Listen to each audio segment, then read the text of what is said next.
Hello, everyone. Welcome to Fairygodboss Live. Marcy, Brooke, and I are excited to have all of you join us for this conversation.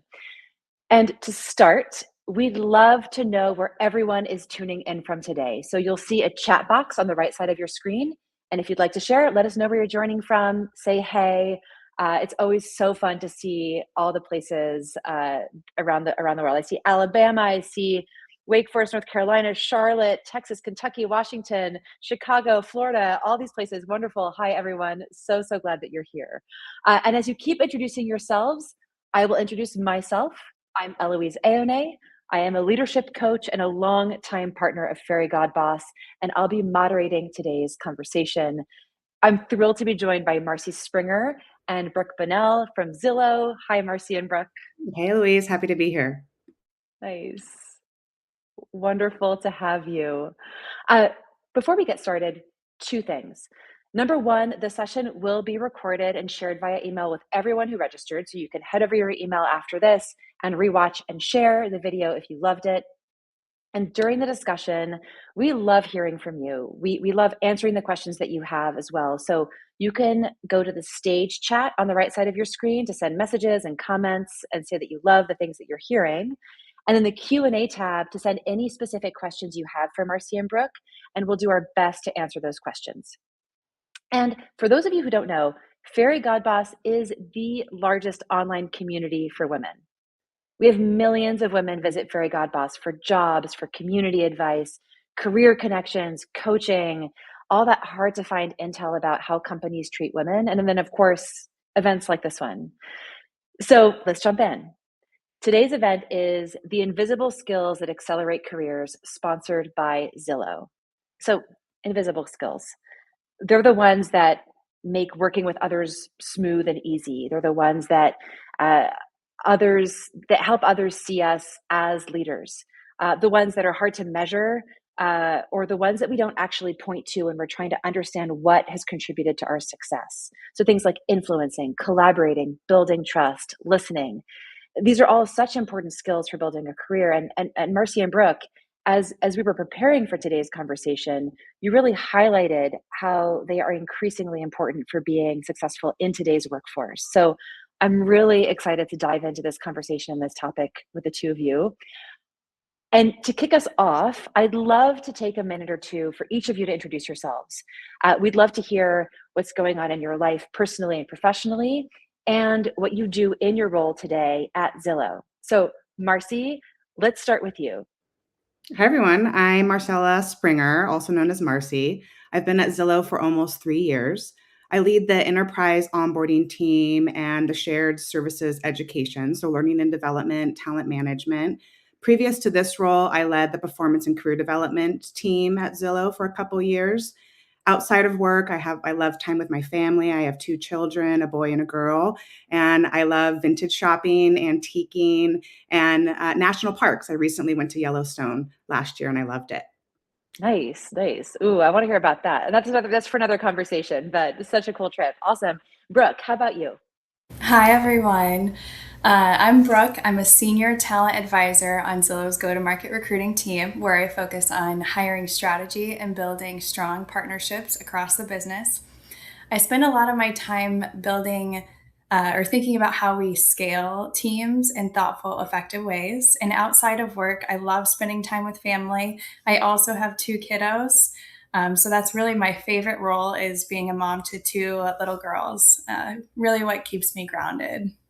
Lovely. Thank you for sharing. And again, for those of you tuning in just right now, please submit your questions to the chat so that we can try to answer them throughout today's event. Let's jump in. Marcy, when we were preparing for today, you mentioned something that really stuck with me, is that most teams at Zillow work in Cloud HQ. And you also talked about the shift that happened as you grew in your career from just doing the work to really driving the outcomes through others. So, my first question, and the first thing I'd really love to understand for everyone here, is what is HQ, Cloud HQ, and where you most often see the gaps in visibility or alignment as people make that move that you described into leadership? Yeah, so Cloud HQ is cloud headquarters. We proudly say that we're headquartered in the cloud. We don't have one location that is our official headquarters. But Cloud HQ is more than just a location strategy here at Zillow. For us, it's not about what you do or where you work, but how you work. So we see Cloud HQ as a way we operate, how we work here. Zillow Group is a mix of many different lines of business, and we really come together in that Cloud HQ communication and collaboration. What I love most about our philosophy is our async first. So as we think about ways to advance work in a distributed environment, we think, what can we do to get the best out of our meetings? How can we prep for the meeting? How do we use our corporate tools to effectively document our ideas? Maybe we don't even need a meeting. Maybe we reach that initial consensus before the meeting, and the meeting is really a different flavor than you originally thought. So as we Mhm. about efficiency and what this looks like, we really set clear goals and guidelines. So in Cloud HQ, what we think is very, very critical is to have specific performance goals and development goals. So that's something as a company that we really invest in, and that drives really great results and really good feedback conversations. Sometimes it feels a little isolating in Cloud HQ. So I think that really clear target with really clear expectation setting and great feedback conversations is what makes that really special. We also believe in activating connection. That's Mm. another one of our Cloud HQ pillars. This starts in onboarding with a program we call Z Pals. We use a lot of cute Z here. And so that carries into like a functional learning experience. But across the enterprise, we set first day with really that mentor and that buddy experience. We also have opportunities for peer-to-peer learning. We really think that getting to know each other when you're not necessarily working each day. And we do a lot of peer-to-peer learning in the AI space as well. So we've seen, a lot of really great success there. And then lastly, we really focus on owning your time and driving autonomy as a company. And so one of the things that we do to have everyone own your time, a very simple thing, but we start all of our meetings 5 minutes past. That makes a busy manager with back-to-back meetings like me have a couple minutes to get some water, take a break, and that really helps us across many time zones across the US. So those are some ways to really drive effectiveness in Cloud HQ. Yeah, yeah. Thank you for breaking that down. Brooke, do you have anything to add to this? I'm sure you do. Absolutely, absolutely. I love how Marcy described Cloud HQ as the how and not just where, especially that async first approach, because I've felt like this really changes what success looks like and how we grow. Earlier on in my career, success is very execution focused. So you're doing the work, delivering results. But as you grow through your career, your impact becomes larger. And it's really about creating that alignment and driving outcomes across people and teams. In a Cloud HQ environment where we work so much async, I see the biggest gap around visibility. And so it's very important to be intentional. It's easy for decisions, priorities, or even impact to become unclear. So the biggest shift for me is really leaning into our core value, turn on the lights. That means documenting decisions, sharing context early, consistently connecting with the business outcomes so people understand what you're doing and why it matters. Mm. Um, because, with our job, it's not just about execution, it's about making the work visible, aligned, and being easier for others to move forward together. Yeah, I love that. I love that. And I want to dig into that a little bit later today too. Like how do you remain visible as you are moving, through your career in this kind of setting? Um, when we think about growing within our careers in this kind of environment, uh, communication is key, right? And actually influencing and making sure that our ideas are heard and that projects are moving forward in ways that we need them to, right? There's a shift in stakes and stakeholders when we grow in our careers. We're not only managing across, but up and down. So my question is, for those without that formal leadership title, right? When they don't have a leadership word in there like manager or VP, right? Uh, what does influencing without authority actually look like in practice for you? And how do you see that working? How do you bring people along and align different teams around your ideas in this kind of environment? I love this question because influencing without authority is one of the most important and often overlooked skill when you're Mhm. really building your career early. For me, it really starts with thinking of yourself as a trusted advisor, regardless of what your title is. And I think that that comes down to two things: credibility and curiosity. So when I step into a new project or I'm dealing with new stakeholders, I'm very intentional about understanding what I know, what I don't know, and who I need to learn from so that I can quickly build a picture of who's involved and what matters to them. Mm. From there, I think influencing really becomes more about connecting the work to what others are care about. So I spend a lot of time understanding my stakeholders, their goals, metrics, and how they define success so I can clearly tie my work back to that. Because influencing isn't just about pushing an idea, it's about making it easier and kind of showing them what matters to them or making it easier for them. And especially since we just mentioned Cloud HQ, I think it's extremely important in this environment to really show up through communication and visibility. So that's why, documenting decisions, sharing updates, and then lastly, I bring people in early. So not waiting until something is fully formed, but really involving stakeholders in the process so they feel ownership. Because when people feel connected to their work and aligned, it's much more natural, and not less of like that formal authority to move things forward. Yeah, yeah, I love that credibility and curiosity, and, like, then you just talked about how building that consistently into your processes, really moves the needle for you. That's great. Marcella, any thoughts here? Yeah, no, I also love the trusted advisor concept. I think I agree. This can be something that you can have regardless of role. I also apply it outside of work too. I think that I try to lead with vulnerability as I become that trusted advisor. And that can be something I do at my kids' school, something you can do with your family. So I think that trusted advisor metaphor is definitely something true to me as well. To build on Brooke's thoughts, what is important in this credibility and curiosity is to demonstrate that. So some Mhm. of the things that I do is I really think through a lot of different questions. What questions do I have that I have gaps in? What questions do I have on that project? And who are those stakeholders that might have those answers? So I do a lot of stakeholder mapping in that trusted advisor world. How can one of our core values here at Zillow is better together. So how do I work with that strong collaboration, driving broad impact across the company, and building trust and vulnerability through the process? Understanding with questioning, what are my stakeholders' goals? What unique value can I bring to that conversation? What is the Venn diagram of our worlds together? I think that's a great way to build connection and to build trust. Understand, what is their language? What are the metrics that matter the most to them? And how do I speak that language? So, really spending time together, understanding that translation of our work, I think that really extends the trusted advisor concept even more.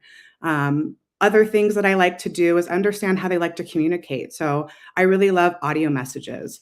After an important meeting, or if I have a really great idea, I'll send an audio message to my stakeholder, especially with that 5 minute extra time in between meetings. I find that's a way to work really fast, but then still build that relationship connection and trust. I love that really tangible piece there, right? Those voice notes. It really feels like you don't have to explain the tone, you don't have to assume intent, right? It's all right there in how you sound and really forms that true connection, right? Sometimes you can even make a joke. So you get to Yeah, yeah, yeah. Oh, that's great. That's great.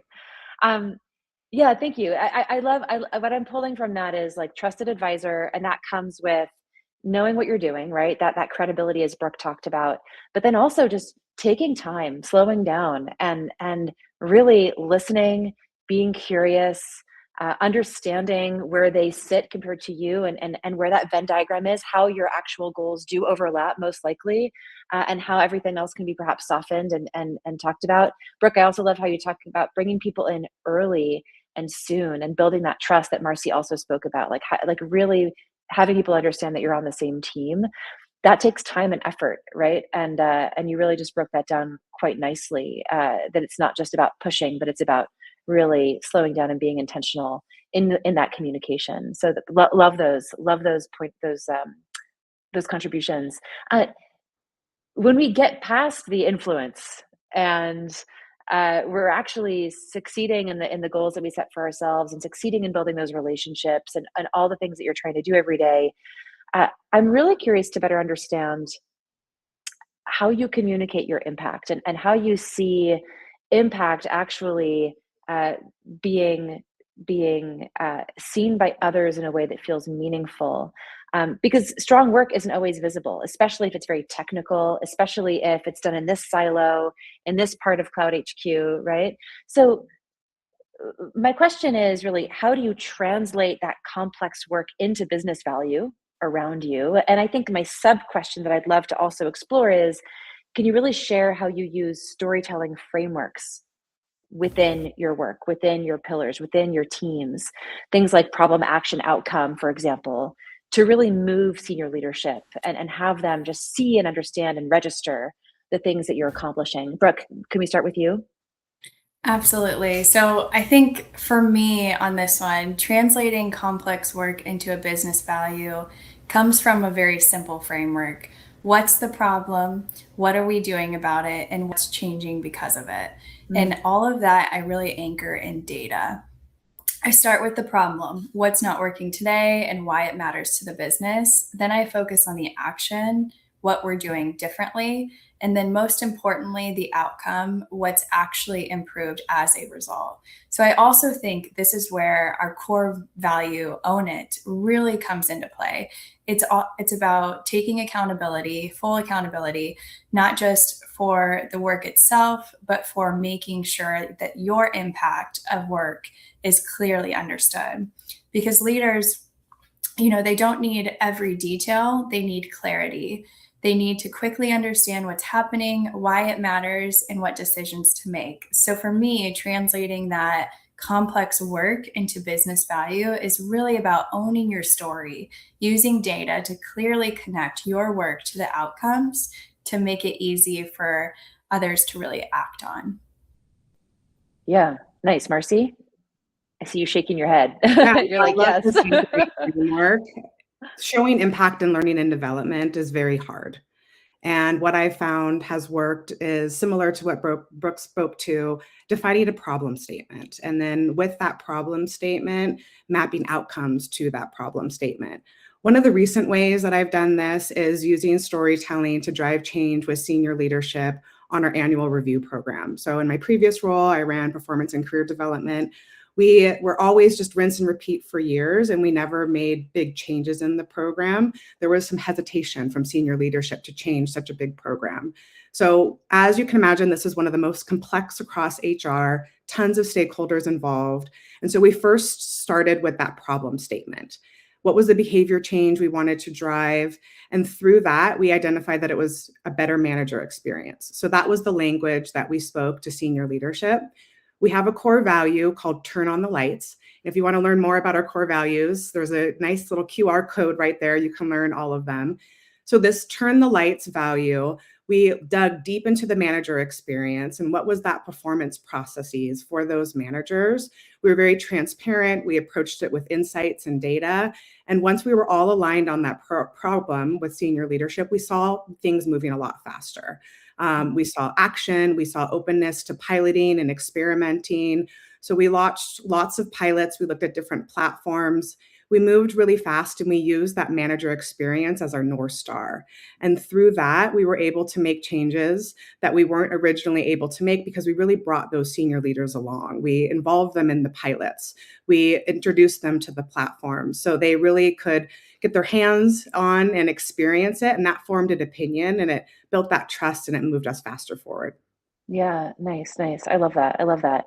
Um, what I'm hearing you say, Marcy, is a part of this is like building relationships with people, right? Like building those key relationships with people, investing in those relationships.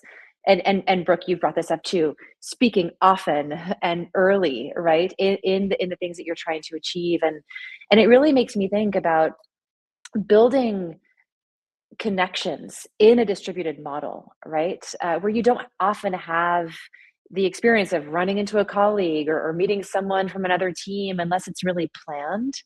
Uh, the right connections are also not always the obvious ones, right? We might not know who might be our next champion in the thing that we want to do.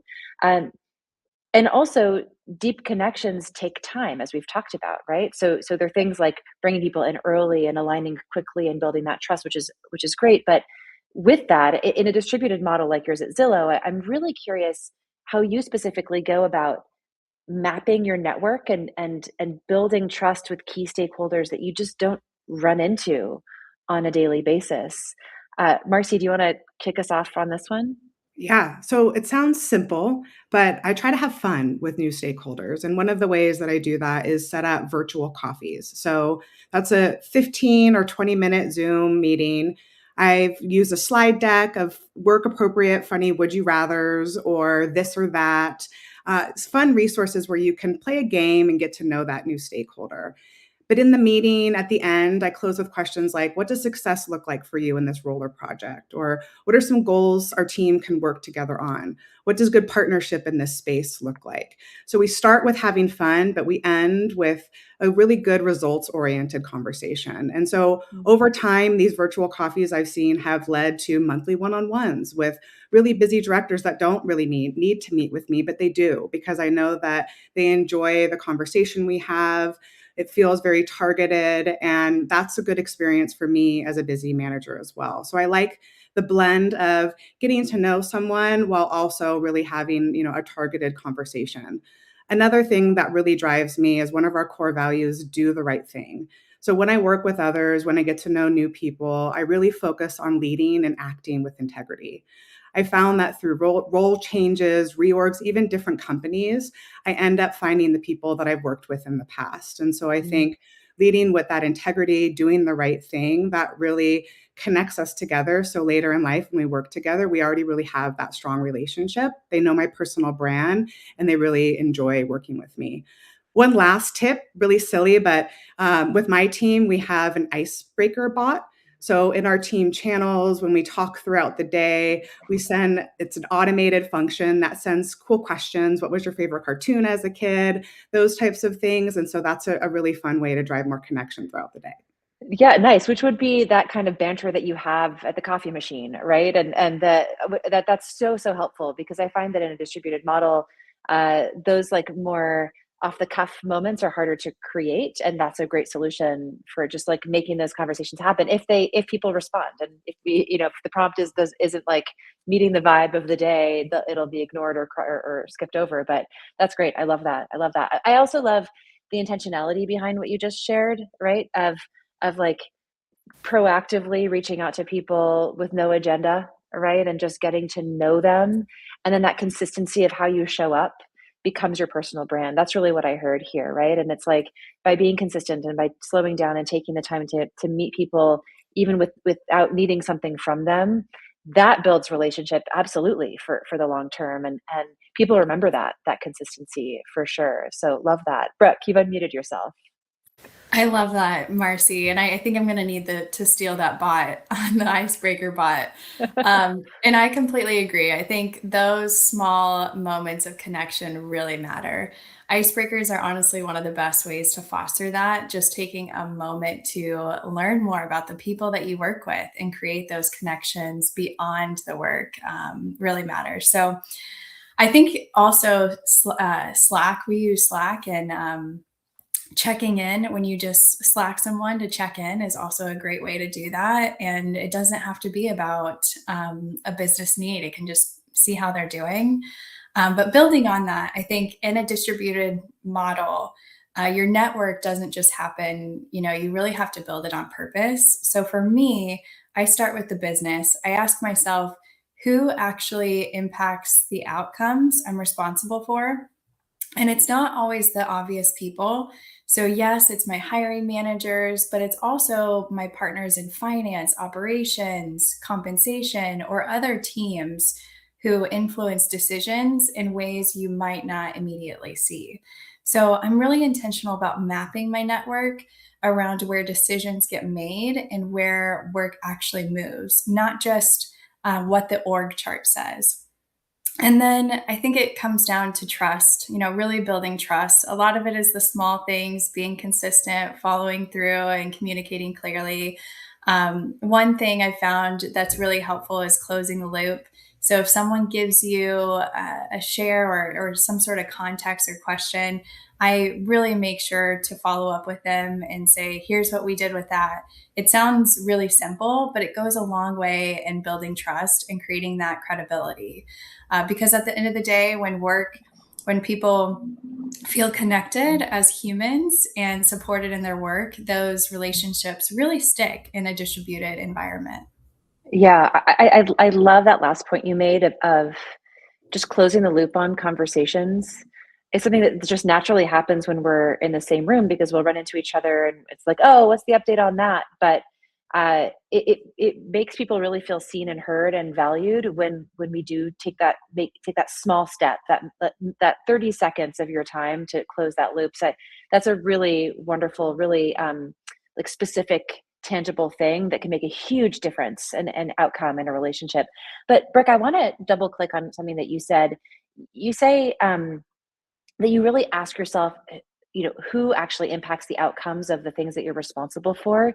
Can you tell us a little bit more about how you do that? Is that through like looking at past patterns? Is that by observing? Is that by asking questions? Is it like talking to your manager and being curious about who their stakeholders are and who they see in their network? Tell us a little bit more about that.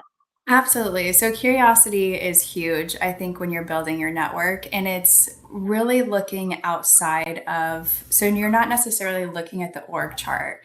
You're looking at who makes those decisions. When it comes to recruiting, there's so many partners involved, and usually in every role, you're cross-functionally working with other teams. So it's big that you have visibility across those teams. And I think that's a skill that I have seen every hiring manager want is, really having the talent that is comfortable doing so. And it's one of those invisible skills that we hire from, I would say, in every role. So, really thinking critically about what other partners influence your workflow, I think and then just reach out, like Marcy said, a coffee chat, a Slack, an email, just to get to know them is nice to build that relationship. Yeah, great. Thank you. I'm muting because there's a siren outside my apartment in New York City, and it's hopefully you can't hear it. But thank you. Yes, that's super helpful. Thank you for that extra context. I think it's incredibly helpful to have that tangible approach that you have. Marcy, you're unmuted. Do you want to add to that? Yeah. So in my early career, one of my managers talked about the importance of bringing others along. And that phrasing really with me because it painted a visual. So I imagined a path in front of me with a responsibility to guide others down that path. And I knew on that path there's roadblocks and bumps and giant holes, but it was my job to go down that journey. And so when I think about navigating change, like myself as a previous IC, now as a senior manager, I think of bringing people down that complex and winding path. And in my early career, that was influencing without authority, demonstrating leadership skills at scale. And now as a manager, this isn't just about bringing stakeholders along, but also doing work through my team and bringing them through along or teaching them how to bring others along too. So as a leader, I focus on playing this game through my team and pushing the strategy and bringing others along just with that different lens. So it's been interesting to think through that with a variety of different roles, but really see that similarity. I find that metaphors about games in general work a lot. So, gamifying the path and thinking through that and seeing myself as an expert player. I think sometimes you forget that and you really want to keep that confidence. And so I think when things happen at work and I'm trying to bring other people along or really look at the big picture perspective, I try to picture myself up at a balcony looking down at the situation. And so I think, again, those visuals are really helpful for me. So what can I gain from that special vision that will help me operate really differently? And so I think that big picture perspective really helps me, find ways to navigate down that path and bring others along and teach my team how to do that well. Yeah. Priorities can shift so quickly, right? Specifically in a place like Zillow, and ambiguity is tough, especially when you can't just like all get around a table and like have that live conversation in person, right?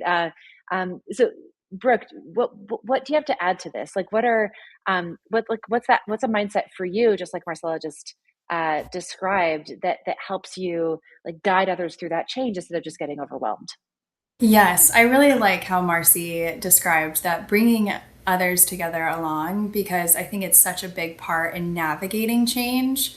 For me, the mindset shift has really been around adaptability and recognizing that you can't control the uncontrollables, the famous saying I like to say. So, whether it's how AI is really opening up new ways for us to work smarter and be more effective, or just how priorities in the business can shift, there's always going to be change. So instead of trying to control it, I focus on showing up as my best self and doing the work to move our mission forward and not just letting fear take over in those moments of uncertainty. That means really staying grounded in what I do know. So, what is our goal? What matters most? And being flexible on how we get there. And I think this is true for both work and life, that change is constant. The more you build that muscle of adaptability, the easier it becomes. To really navigate that change. So I also think one big part of change in business is how we really show up for others. In moments of ambiguity, people are looking for signals. They're looking Mhm. at you to see your response. So I really try to create a sense of direction, even if you don't know the full picture yet. And the last piece for me is really focusing on what's within my control. What's the next step we can take? How do we make that progress? Because when we approach change that way, being adaptable, staying focused, and continuing to move forward, you can navigate a lot of uncertainty without really feeling overwhelmed. So Mm. you may not be able to control the path, but you can control how you show up and really move others forward on it. Yeah.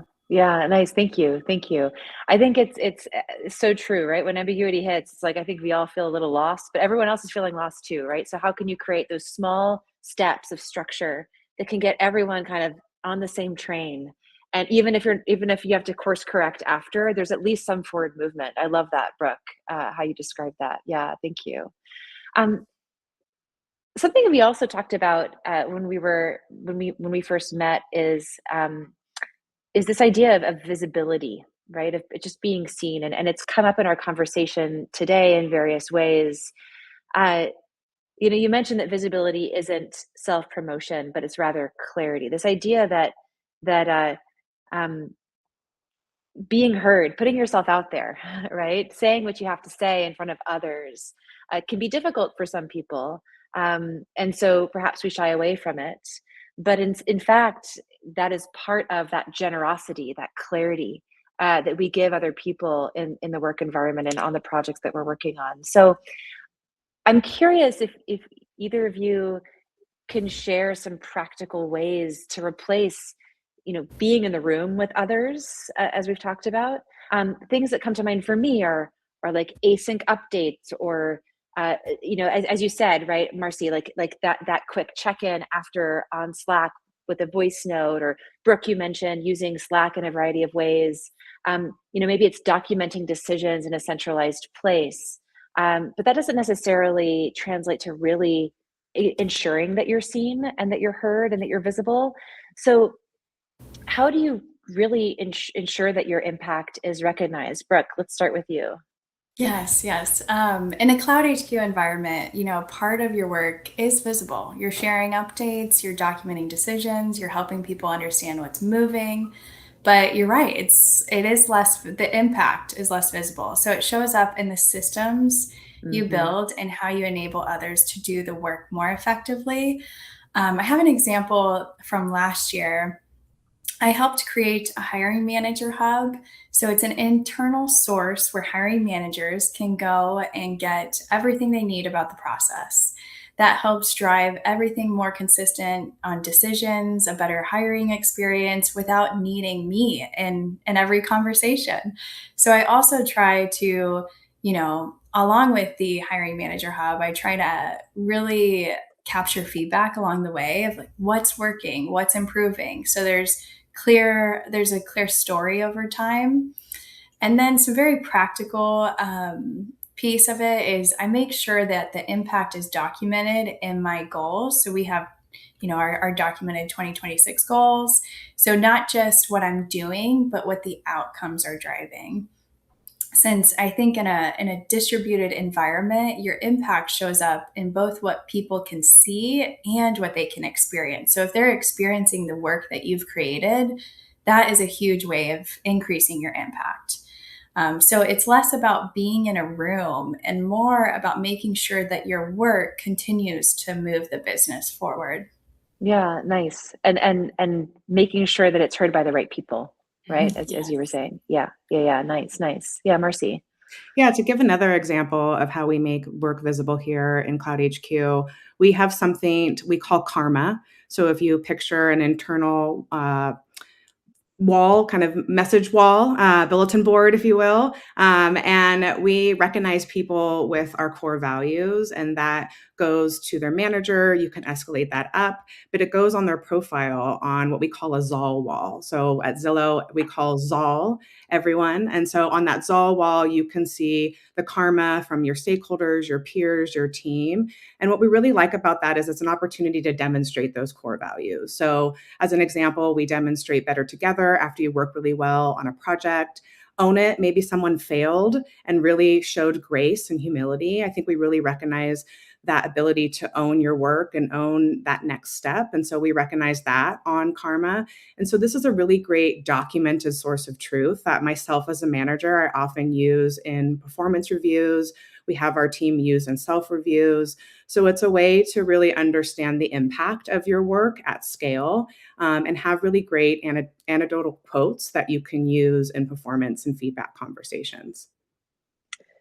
Yeah, what I love about that is that what I'm hearing is that it's not just on you to say, "Here's the value I created," but it's a real culture of recognition, in alignment with your values, which is great because it creates a vocabulary for everyone. And it's not just on you to put that value forward, but it's also others recognizing it.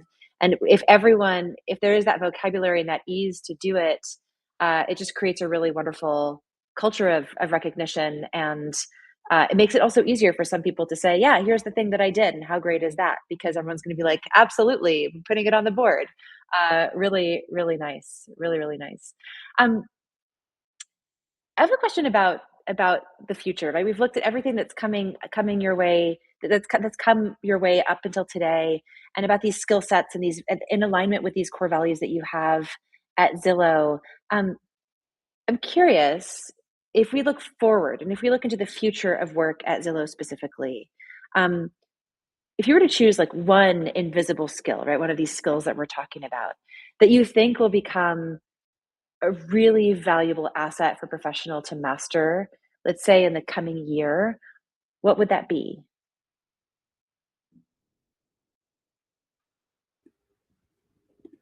Marcy, yeah. Yeah. So I think that the common answer that is still true is developing AI fluency. But that said, I personally think that in order to use AI tools effectively, you really need to learn how to frame a problem. So we talked a lot today about identifying a problem statement, identifying outcomes. I think the skill of problem framing, defining the right problem before jumping to solutions is going to be increasingly important. So with AI, we know that it's easier as ever to generate lots of different answers, but I think the real differentiator is asking the right questions and setting the right context. So if you frame the problem well, you get better outcomes. And so I think that this stands true whether you're working with AI, people.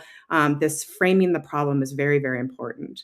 I strive to show up with someone that's curious and open-minded. And so I think that this pushing framing the problem right can really apply in personal life as well too.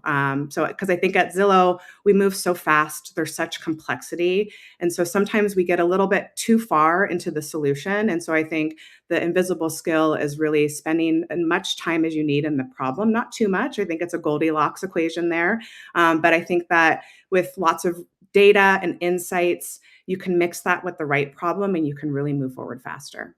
Yeah, and what I'm hearing you say too, and we've mentioned it a little bit before, is that slowing down, right? It's so exciting to go onto the problem solving and like the moving forward and like let's go, let's go, let's go. Especially in this environment where we're constantly moving and there's so much momentum.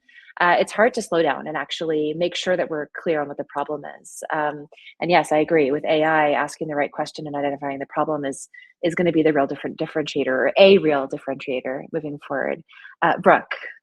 I agree. I agree. This AI influency is going to be incredibly important, and we're already seeing how much we can accelerate the way we work.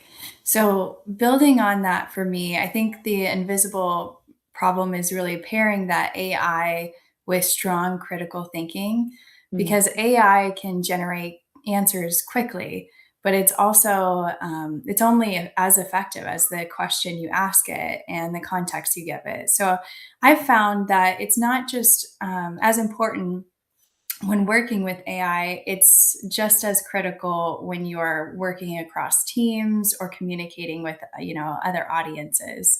So while AI it will continue to evolve, I think the people who stand out will be the ones who can think clearly first and then use AI to move faster and more effectively.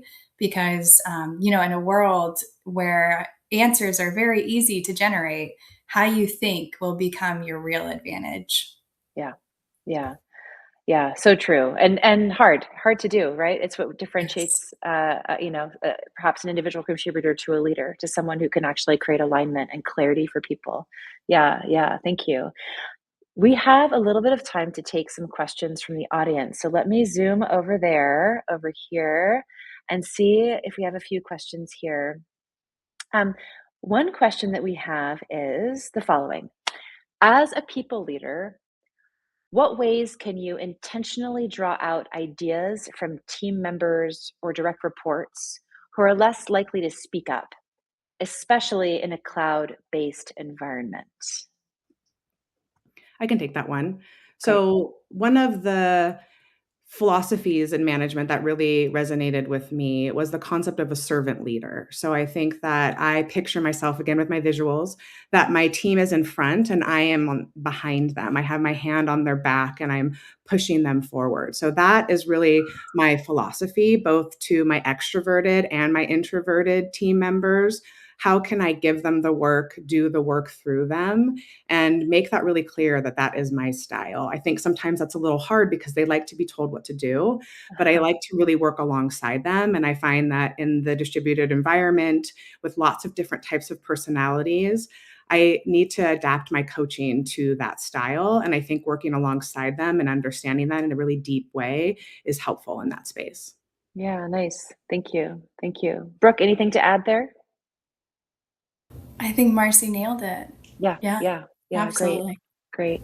We have another question that came in, which is um, I've observed that status updates alone don't move the needle for key decisions and momentum.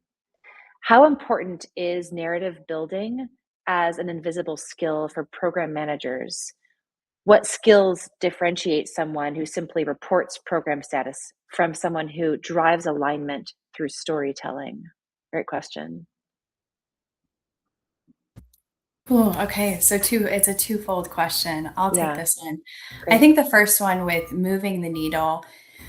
is this happens a lot in recruiting and talent acquisition because we provide hiring managers updates. And I think that every role throughout the company, you're providing updates.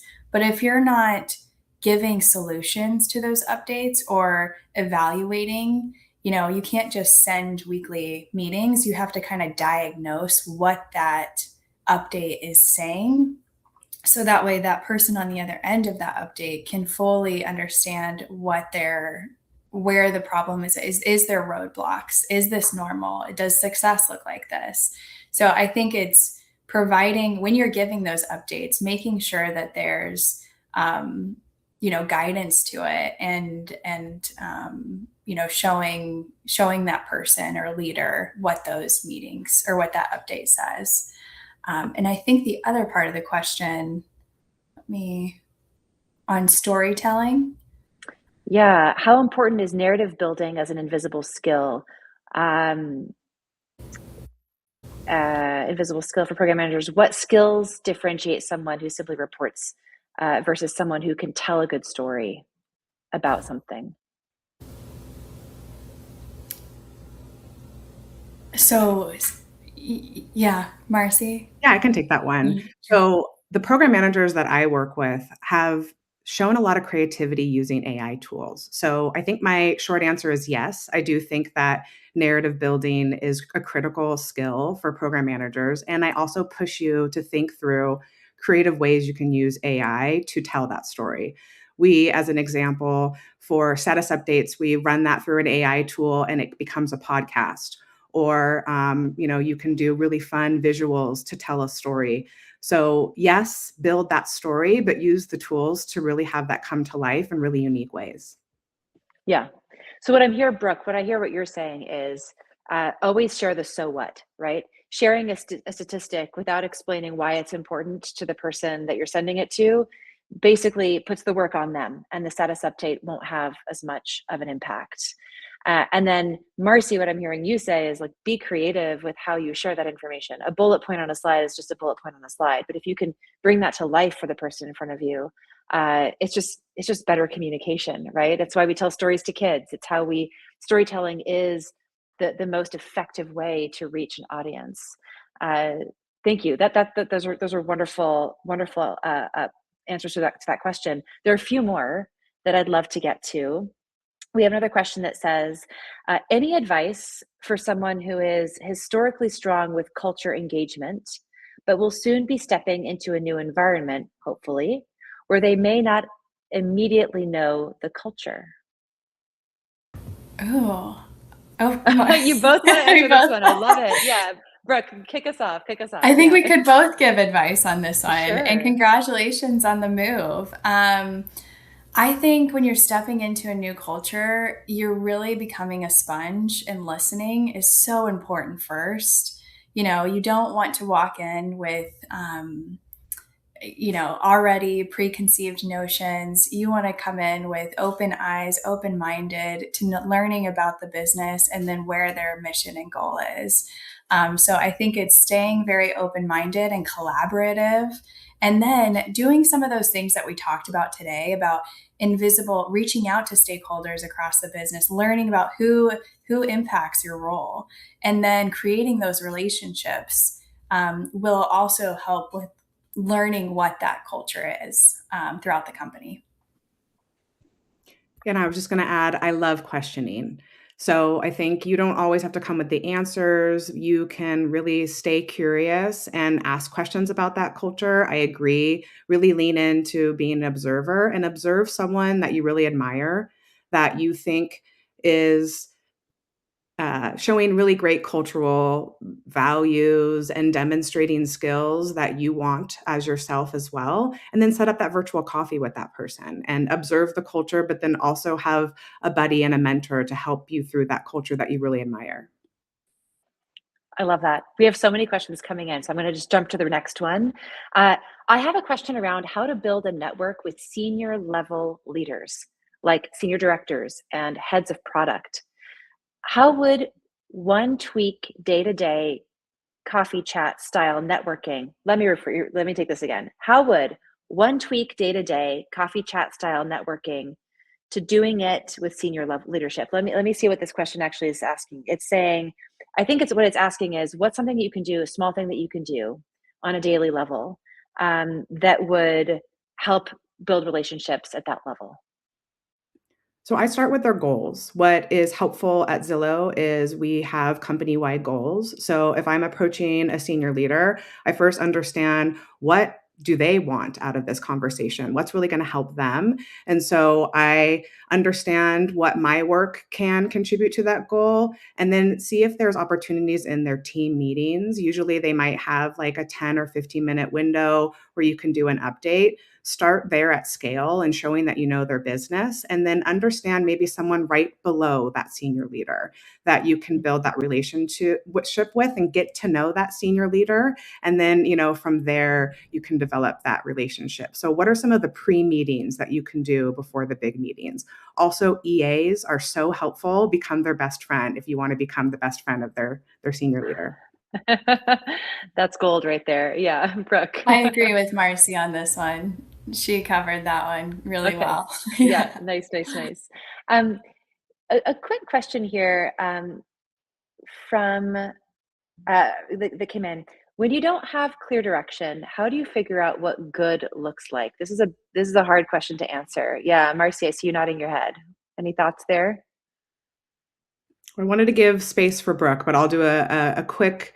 I think it just goes back to what is a documented KPI goal, and if that isn't what good looks like, sometimes it's about throwing spaghetti at the wall and seeing what sticks. To be, totally candid, I think sometimes going through that pilot, going through that experiment, and failing, and then bringing that to the stakeholder, sometimes you learn a little bit faster. But Brooke, Mm-hmm. anything to add? Yeah, yeah, I think that that's a great component. I would add, if this person is really looking for a direction of what is good, I think leadership, taking that to your leader and asking them that, and if that's not in place, then build it with them. You know, that's something that you're bringing to their attention that needs to be documented because our good is in our metrics, our KPIs, our goals. And so that is so important for you to show your value at the company, and you can kind of know that you did good this year. So yeah, that would be something I'd have a discussion with them about. Yeah, that's great. Thank you. Thank you. There are more questions, but I'm gonna skip back to a tradition that we have at Fairygodboss.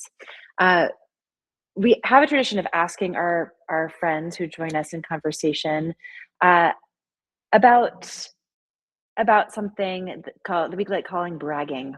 Because what we've observed is that women typically don't feel comfortable enough bragging or taking ownership of all of the amazing things that they've achieved. So I'm going to put you both on the spot, whether you like it or not. I'd love for you to each share an accomplishment.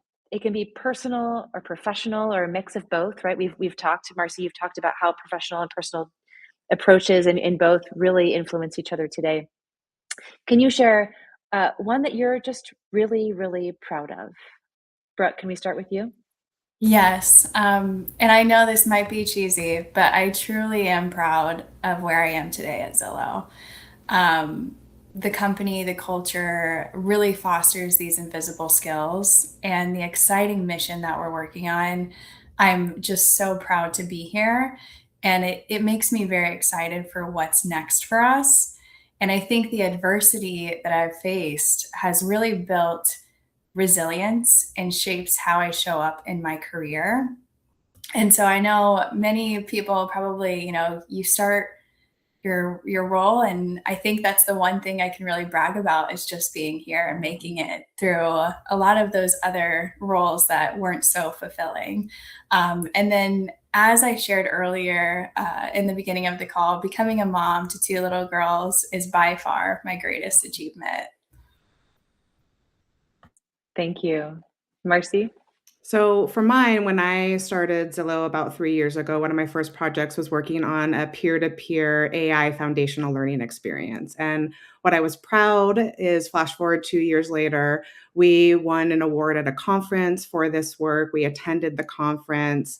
It was a beautiful conference. And so it was a really nice full circle moment to see that the work that I first started on was really great, getting great awards. But same with Brooke, that awards aren't always about accomplishment for me. I think one of my biggest accomplishments is I work at a company that I can volunteer in my daughter's art class every Wednesday. I can take my son to t-ball practice and it is celebrated. And my manager is probably doing the same with her schedule as well. So that I think is my biggest accomplishment is the ability to own my time. That's huge. That's huge. Thank you both for sharing that and celebrating that with us. We got a question in the chat that is similar to the question I wanted to ask. So I will ask you both questions at the same time. The question that came in through the chat is, as you think about everything you've learned over your career in regards to influence, leadership, or self-promotion, what's one thing you would tell your children if they were starting their first jobs tomorrow?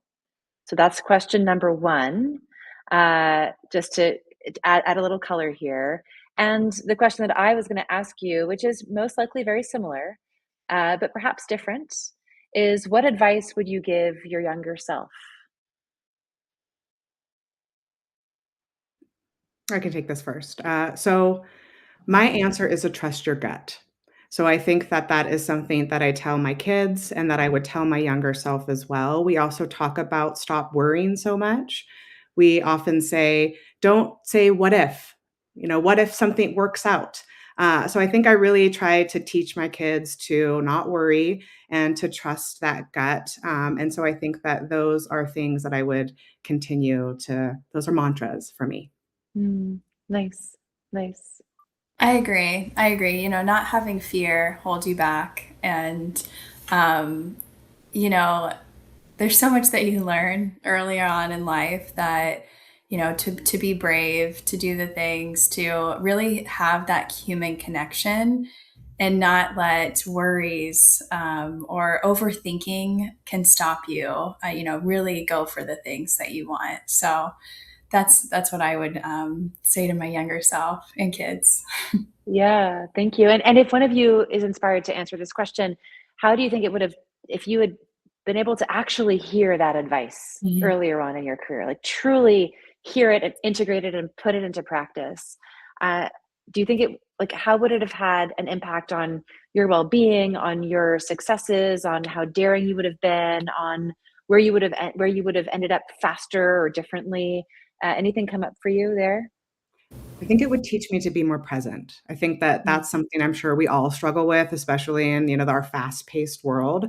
And so I think trusting your gut, grounding yourself in that, I think really allows you to be fully present in that moment. And I think that's the most priceless thing. mm, I agree. I agree. I think you can get busy through life. And if you're not present, and really time is precious, I think we all know that. And taking that time and doing the things that you want to do and being intentional with your time mm, is, mhm. I think if I had that, I wish I had someone. Now I can do that for my kids, is really grill that in. Yeah, yeah, nice, wonderful, wonderful. Thank you. Well, Marcy, Brooke, thank you so much for joining us today and for sharing your knowledge and your advice, your words of wisdom, uh, the all the ideas that you shared and the concepts that you shared. So wonderful and gives such a beautiful picture of your experience working at Zillow too, which is so fun to get a glimpse into or a glimpse of. And thank you to everyone who tuned in, and thank you for your questions, for the conversation that you had in the chat. As a reminder, we will be sending out the recording of today's event along with the resources to learn more about opportunities at Zillow. And in the meantime, be sure to check out their profile, the Zillow profile and jobs on Fairygodboss to learn more about what's there. Yes, Marcella has the special QR code. Zap that QR code and you'll get right to where you need to get. We'd love to also hear your feedback to help us improve future events. So please head to the Typeform link in the organizer, that the organizer sent rather, in the chat. It takes a minute and helps us make these even better for next time. Brooke, Marcy, thank you again so much for being here. Thanks for Thank having you. us. Yeah, thanks everyone. We'll see you next time.